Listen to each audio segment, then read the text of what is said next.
Kada se pomene Uskrs, svakako da se odmah pomisli na jaja. A kada se pomisli na jaja, neretko se prisjetimo i TV Bastilje, koju smo onomad obilno jajima zasipali.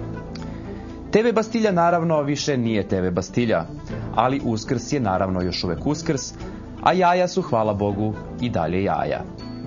Zašto dakle zato ne osvežiti i ne obnoviti jedan lepi običaj započet te davne 96.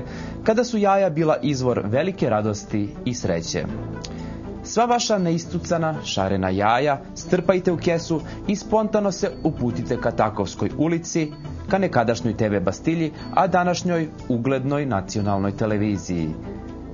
Okrečimo zajedno novu zgradu RTS-a Žumancima. Jeste da sada nisu ništa krivi, ali valja se povremeno prisjetiti lepih vremena za svaki slučaj. Jajima na Bastilju, loncima na Dnevnik, bagerom na Skupštinu, samo su neki od pomalo zaboravljenih običaja koje valja sačuvati od zaborava. Uskrs je pravo vreme da ih se prisjetimo. Zajedno do pobede, zajedno do jaja. Pratili ste najnovije vesti televizije Metropolis, ostanite i dalje uz naš program.